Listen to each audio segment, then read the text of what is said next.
नमस्कार दोस्तों, आपका स्वागत है अपने YouTube चैनल PFP में। आज हम एक पोर्टफोलियो रिव्यू करने वाले हैं जिसका टोटल इन्वेस्टमेंट है 2,93,000 का और करंट वैल्यू चल रही है 4,67,000।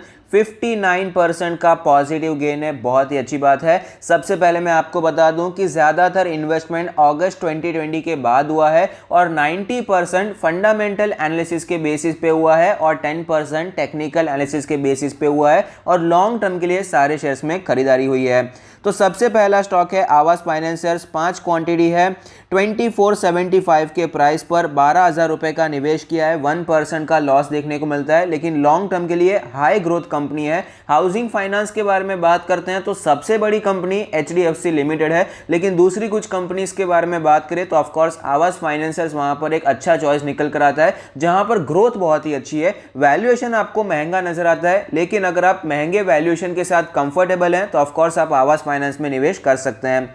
नेक्स्ट है अल्काइल एमाइंस। 25 क्वांटिटी 1219 के प्राइस पर 30,000 रुपये का निवेश किया है। 247% का शानदार गेन हो रहा है, बहुत ही अच्छी बात है। लॉन्ग टर्म के लिए अच्छा शेयर है जिसे ऑफकोर्स कंटिन्यू किया जा सकता है। एशियन पेंट्स 15 क्वांटिटी 1957 के प्राइस पर 29,000 रुपीज़ का निवेश किया है। 55% का प्रॉफिट हो रहा है। क्लियरली लॉन्ग टर्म के लिए कंटिन्यू करना चाहिए। पेंट सेक्टर की मार्केट लीडर कंपनी है। नेक्स्ट शेयर है एस्ट्रल पॉलीटेक्निक। 10 क्वांटिटी है 2021 के प्राइस पर 2% का लॉस देखने को मिलता है। लॉन्ग टर्म के लिए कंपनी बहुत ही अच्छी है, उसमें कोई डाउट नहीं है, लेकिन फिलहाल जो रनअप देखने को मिला है इसके कारण हमें वैल्यूएशन थोड़ा सा स्ट्रेच होता हुआ नजर आता है। बाकी ऑफकोर्स फंडामेंटली स्पीकिंग कंपनी काफ़ी अच्छी नजर आती है।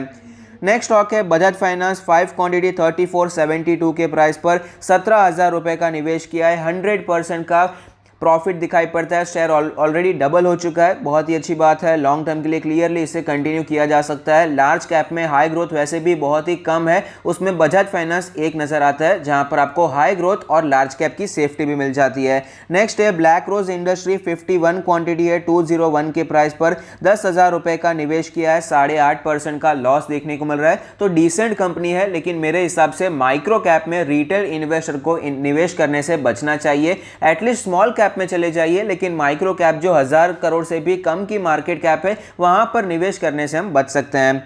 नेक्स्ट है एवेन्यू सुपरमार्ट्स। 12 क्वांटिटी है 2757 के प्राइस पर 33,000 रुपीज का निवेश किया है। 39% का प्रॉफिट देखने को मिलता है। तो क्लियरली लॉन्ग टर्म के लिए अच्छा शेयर है, ऑफकोर्स इसे आप कंटिन्यू कर सकते हैं। HCL टेक्नोलॉजीज 20 शेयर्स हैं। 862 के प्राइस पर 17,000 का इन्वेस्टमेंट किया है। 35% का प्रॉफिट देखने को मिलता है। तो क्लियरली बहुत ही अच्छा शेयर है, इसे भी आप लॉन्ग टर्म के लिए कंटिन्यू कर सकते हैं। लार्ज कैप IT स्टॉक्स के बारे में बात करते हैं तो TCS है, Infosys, Wipro, tech Mahindra, HCL technologies. तो यहाँ पर जब आप वैल्यूएशन देखेंगे तो HCL टेक्नोलॉजीज का वैल्यूएशन आपको बहुत ही अट्रैक्टिव नजर आता है।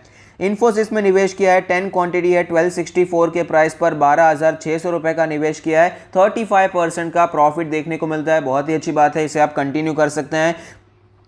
जुबिलेंट फूडवर्क्स के 20 शेयर्स हैं। 2285 के प्राइस पर 45,000 रुपीज़ का निवेश किया है। 66% का प्रॉफिट हो रहा है, बहुत ही अच्छी बात है। जैसे जैसे लोगों की इनकम बढ़ती जा रही है, जुबिलेंट फूडवर्क्स का बिजनेस भी आपको बढ़ता हुआ नजर आएगा। सिर्फ जुबिलेंट फूडवर्क्स नहीं, जो भी ऐसे बिजनेसेस हैं जो कि कंज्यूमर ड्रिवन है, वहां पर आपको लॉन्ग टर्म में अच्छी ग्रोथ देखने को मिलेगी। तो क्लियरली यहां पर आप कंटिन्यू कर सकते हैं। पिडिलाइट इंडस्ट्री 20 शेयर्स हैं। 1648 के प्राइस पर 33,000 रुपीज़ का निवेश किया है। 35% का प्रॉफिट हो रहा है, इसे भी आप लॉन्ग टर्म के लिए कंटिन्यू कर सकते हैं, बहुत ही अच्छी बात है। हालांकि आपने एशियन पेंट्स और पिडिलाइट इंडस्ट्री दोनों में निवेश किया है, मेरे हिसाब से दोनों में निवेश करने की जरूरत नहीं है। दोनों में बहुत सारी सिमिलरिटीज हैं। दोनों पे जो बड़ा इंपैक्ट डाल सकते हैं, शेयर प्राइस पे इंपैक्ट आ सकता है, तेजी मंदी आ सकती है, उसके रीजंस बहुत ही ज्यादा कॉमन मिल जाएंगे। रॉ मटेरियल कॉमन है, क्रूड ऑयल की जरूरत होती है, तो क्रूड ऑयल का जो प्राइस ऊपर नीचे होगा उसका इंपैक्ट आपको दोनों में सेम ही देखने को मिलेगा। इनका जो मेन कस्टमर होता है वो रियल एस्टेट सेक्टर होता है, तो रियल एस्टेट सेक्टर में क्या चल रहा है उसी हिसाब से यहां पर भी आपको चेंजेस देखने को मिलते हैं। ऑफ कोर्स बिजनेस में डिफरेंस है, सेम बिजनेस नहीं कह रहा हूं, लेकिन बहुत सारे इंपैक्ट डालने वाली जो न्यूज हो सकती है वो आपको कॉमन नजर आती है। एशियन पेंट भले ही पेंट बनाता है और पिडिलाइट इंडस्ट्री भले ही एडहेसिव्स बनाती है, लेकिन इनका जो बिजनेस है वो काफी ज्यादा आपको कॉमन नजर आता है। तो दोनों में से किसी एक को सिलेक्ट कर सकते हैं। इस प्रकार से आपके लिए आपके पोर्टफोलियो में एक और स्टॉक की जगह बन जाएगी। पॉलीकैब इंडिया में 5 शेयर्स हैं, 1833 के प्राइस पर 9,000 रुपए का निवेश किया है, 3% का प्रॉफिट हो रहा है। लॉन्ग टर्म के लिए ऑफकोर्स बहुत ही अच्छा शेयर है, एक मिड कैप शेयर है जो कि आपको लॉन्ग टर्म में क्लियरली लार्ज कैप होता हुआ नजर आ सकता है। रिलैक्सो फुटवेयर्स 20 शेयर्स हैं, 1118 के प्राइस पर 22,000 रुपीज़ का निवेश किया है, 3.5-4% का प्रॉफिट हो रहा है। इसे भी आप लॉन्ग टर्म के लिए कंटिन्यू कर सकते हैं। ये भी मिड कैप है फिलहाल, लेकिन लॉन्ग टर्म में आपको क्लियरली यहाँ पर ये लार्ज कैप होता हुआ नजर आ सकता है। कंपनी की जो ब्रांड वैल्यू है बहुत ही स्ट्रांग है, कंपनी का डिस्ट्रीब्यूशन नेटवर्क बहुत ही अच्छा नजर आता है, तो इसे भी आप लॉन्ग टर्म के लिए ऑफकोर्स निवेश करके रख सकते हैं।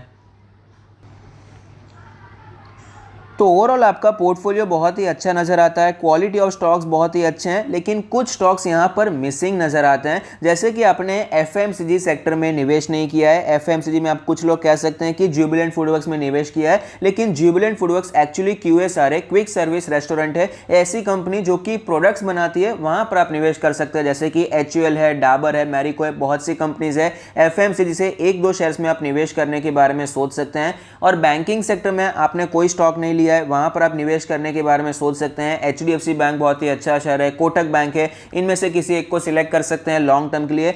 यहां पर ऑटो सेक्टर में आपने निवेश नहीं किया है, ऑटो सेक्टर में भी निवेश करने के बारे में सोचा जा सकता है। ऑफ कोर्स बहुत बड़ा इन्वेस्टमेंट नहीं करना है, आपका कैपिटल थोड़ा सा भी यहां पर ऑटो सेक्टर में हैवी इन्वेस्टमेंट करने जैसा नहीं हुआ है और कैपिटल हो जाता है तो ऑफ कोर्स आप ऑटो सेक्टर में भी बड़ा इन्वेस्टमेंट कर सकते हैं, लेकिन थोड़ा सा निवेश करने में कोई प्रॉब्लम नहीं है। ऑटो सेक्टर में भी फिलहाल पेन चल रहा है, तो अच्छे स्टॉक आपको अच्छे वैल्यूएशन पे मिल जाएंगे। लॉन्ग टर्म का अगर आपका पर्सपेक्टिव है तो कुछ शेयर्स को वहां पर भी आप सिलेक्ट करने के बारे में सोच सकते हैं। बाकी आपका पोर्टफोलियो काफी अच्छा नजर आता है। मेन चीज ये है कि आपका जो स्टॉक सिलेक्शन है वो काफी अच्छा है, तो लॉन्ग टर्म में आपको अच्छी ग्रोथ देखने को मिल सकती है। तो ये एक बेसिक पोर्टफोलियो रिव्यू था। अगर आप अपना पोर्टफोलियो हमसे डिटेल में रिव्यू करवाना चाहते हैं, जहां पर हम पर्टिकुलर स्टॉक एलोकेशन के बारे में बात करते हैं, सेक्टरल एलोकेशन के बारे में बात करते हैं, सेगमेंट एलोकेशन के बारे में बात करते हैं कि भाई large cap, mid cap, small cap में कितना एलोकेशन है, कितना होना चाहिए, इन सभी चीजों के बारे में बात करते हैं, तो उसकी लिंक आपको डिस्क्रिप्शन बॉक्स में मिल जाएगी। Thank you, stay happy, happy investing.